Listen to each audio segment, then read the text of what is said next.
Yo, what's good, guys? It's Austin here, or Luna. So today's story time, in my opinion, is a pretty good one. It reminds me of the old days of this YouTube channel, some of the older story times. I feel like a lot of the OG subscribers and new subscribers are going to like this one. So I hope you guys enjoy it, and let's just jump right into it. Today's story time topic is embarrassment and making a fool of myself. Yeah, it's about young Luna in 2017 being a fool, not intentionally, that is. So yeah, let's just jump into it. So yeah, this all starts off as a normal day in 2017. I was renting a house in my hometown in New York. This is when I was living in LA, but I was visiting my hometown for a couple weeks, so I was renting this house temporarily. And I was sitting in my room of this house, just on my phone, swiping Tinder. Yeah, as sad as that sounds, okay, your boy was single at the time. I was just trying to find someone to hang out with. And I matched with this girl, and we started talking, and she lived like 2 miles away. And within like an hour of talking, she's like, hey, do you want to hang out tonight? And I was like, what would you want to do? She's like, there's this really nice burger place downtown. You want to go there tonight and get some food? And I was like, you know what? Why not? So yeah, we agreed to meet each other at 9 o'clock at this burger place. It was a pretty late night restaurant. I think they were open all the way till midnight. And I was pretty nervous, but I was also excited because, you know, it was something to do. I had no plans that night. I also flew out in like 2 days, so I had no plans those next 2 days. And I really just wanted somebody to hang out and do something with. So I was stoked to have found that. So yeah, I'm just sitting in my room on my computer waiting for 9 o'clock to come around. And one of my friends texts me. Of course, perfect timing, right after I set up a date. He goes, yo man, you want to come to this party I'm having right now? I was like, nah man, I can't. I got a date in a couple hours. He's like, come on bro, like it's the last time I'm going to see you for a while. You're going back to LA in a couple days. Like come to the party, hang out for like an hour. I'm like, homie, I can't. I told you I got a date. He's like, bro, fuck your date. Get your ass over here right now. I was like, dude, can't we just hang out tomorrow? He's like, nah, man, I have to work tomorrow, and the day after that, I'm out of town. Like, I can't see you unless it's tonight. So I'm like, all right, man, fuck it. Let me get dressed. I'll be there in like 30 minutes. He's like, bet, let's go. And he hangs up. Now, I can't lie. I didn't really want to go to a party. I was not in the partying mood. I wasn't really feeling it. You know, I'm just trying to chill and have a nice, relaxing night. But this is one of my good friends, and I wasn't going to see him for a while after I went back to LA. And this was the only night of the week he was able to see me. Every other day he was busy up until I left. So I decided to go. I get dressed real quick, I get ready, get my phone, get everything I need, and I leave. And I go to my friend's house, and I walk in, and there is so many people at this dude's house. So many people who I've never even seen before. And I had people coming up to me, recognizing me from YouTube, which was kind of funny. One dude walked up to me, and he's like, yo, Austin. I'm like, what's up, man? He goes, you are the Austin, right? I'm like, dude, I am just Austin. There's no the Austin. I'm just plain old Austin. He goes, nah, man, you're Luna. I know who you are. I was like, okay, yeah, that's me.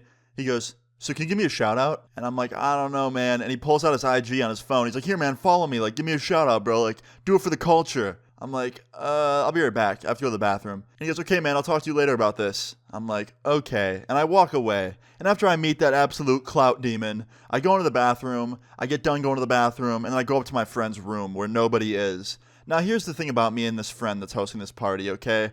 This friend of mine that was having this party is a longtime friend of mine. I've known him for years, since we were kids, and we've always kind of had this rule at each other's houses of what's mine is yours. For example, if it's 3 in the morning and you wake up and you're hungry and you want some food, go in my fridge and take food. I don't care. If you want a snack, go eat something. I could care less. Like, what's mine is yours. You know, I always treat my guests, and he did the same. And I go into his room because I know that he kept a stash of candy under his bed in this container. So I go in there and I go into the bed and there's a bunch of stuff. This dude just stocked up. He had everything from Sour Patch Kids to chocolate bars to chips. This dude had the fucking gold mine, okay? So I go in there and I see these 2 chocolate bars that I've never seen before. They look very interesting. They look really good. It was a really cool flavor. So I opened it and I start eating one of them. And then as I'm finishing the chocolate bar, the door swings open and it's my friend. And he's like, yo, Austin, you're here. Like, what's up? And then right as he finishes that sentence, he just gets real scared in the face when he notices that I'm eating one of his chocolate bars. And I'm like, shit, my bad, man. Like, was I not supposed to eat this? He goes, no, man, you were not supposed to eat that. I was like, I'm sorry. Like, I'll buy you a new one. Like, where'd you get it from? He goes, nah, man, you can't just go and buy that on the street here. Like, I got that from a friend, a real close friend. I was like, what the fuck is it? Some exotic candy you got shipped in from another country? Like, what is it? He's like, you could say that. I'm like, dude, just tell me. What did I just eat? He goes, that's mushroom chocolate. And my face and my whole ass heart just like dropped. I was like, oh no. He goes, dude, how much of that did you eat? I'm like, I ate the whole thing. He goes, no, did you eat any other ones? I'm like, no, just this one. He goes, oh, you're about to be tripping balls. I'm like, dude, how much is in here? He's like, I don't know, man, enough to get the job done. So I start freaking out because I just accidentally ate mushrooms and I'm not in the mood to trip, all right? Like, I had a date in an hour. I was trying to have a nice normal night and I just took psilocybin mushrooms on accident. And this is not the first time this has happened. I've had so many friends leave that shit just lying around in different forms of food. Like, I've seen people have mushroom chocolate, mushroom candy, mushroom sandwiches, which is just gross to me. But yeah, anyway, I eat this kid's chocolate on accident that has mushrooms in it, and an hour later, I have to leave his house and go to this date. So yeah, a little while later, it was finally time to go on this date. I leave my friend's house. He wishes me good luck. And I leave with a bottle of water, I get an Uber, and I take an Uber to the burger place I was meeting this girl at. So I get to the place, I walk in, and they had just started to kick in, right? So I'm starting to see things now, and things are more vivid, and I'm getting a little bit on the, like, kind of giggly side, you know? Like, things are definitely not normal. And yeah, I get to this place, I meet up with her, I say hello to her, we sit down at a table, we start eating, even though I had no appetite whatsoever.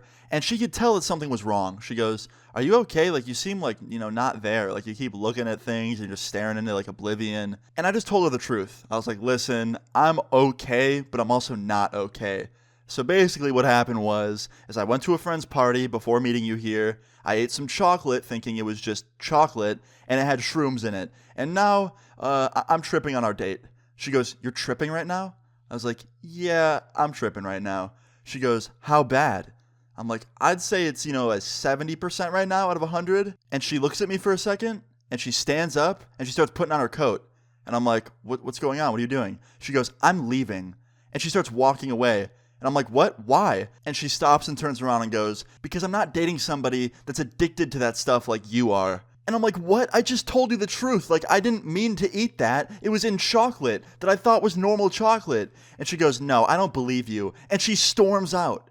And I'm like, "What the hell?" And this guy comes over, like, right after she leaves, and he sits down, and he goes, "Hey, man, how you doing?" I'm like, "Fine. Who are you?" He goes, "Oh, what's up, man? Like, my name's Eric. I'm going to be the one that's serving you tonight. I just wanted to, you know, see how you're doing. I saw your date just leave. Like, are you all good?" I'm like, "Yeah, I'm fine. She just doesn't really like me, I guess." And he goes, "Oh, man, all good. I like you." And I'm like, "Thanks, Eric. I appreciate the creepy comforting, I guess." That's not what I actually said. I just said, "Thanks, Eric." But that's definitely how I felt. But anyway, after he says these things to me, he just sits there for like 20 minutes and keeps talking to me instead of going to wait on other tables like he was supposed to. And he starts asking me all these questions, like, where'd you go to school? Like, where'd you grow up? How old are you? And I tell him my age. He's like, "Oh, man, I miss being that age. Like, you don't know what you got right now. Like, that's awesome. Like, homie, when I was that age, I was going to parties. I was opening my third eye." And I'm like, what do you mean opening your third eye? He's like, "Dude, like, you don't actually believe what people tell you, do you? Like, you have a third eye. Like, you can open that shit with the right products." And I'm like, "What?" And he starts telling me about how the Illuminati's real and how the third eye can be opened with mushrooms. And this whole time, I'm sitting there on mushrooms, tripping the fuck out. And I just want to be like, "Yo, dude, I'm on mushrooms and you're not helping right now." But yeah, I talked to Eric for a little bit, and then I couldn't take it anymore, and I had to leave before I had a full-blown bad trip. And I said goodbye to Eric, I thanked him for the very exceptional service, and I left. But anyway, yeah, after that I went home, and I had a pretty normal night. I just kind of winded down and just chilled out. But yeah, honestly, it felt like a fever dream. Moral of this story is, just be careful what you eat. But yeah, guys, that's pretty much into the story. Nothing else really happened. I just kind of winded down, had a nice chill night after that. But definitely a crazy story I thought you guys would want to hear, so I hope you guys enjoyed it. If you enjoyed this story time, please leave a like on the video. I would really appreciate it. Feel free to leave your story times in the comments down below, and subscribe if you're new. I'll see you all later. Peace. Like, what's up? They leave me out for the dead, and now they know they're fucked. All my texts are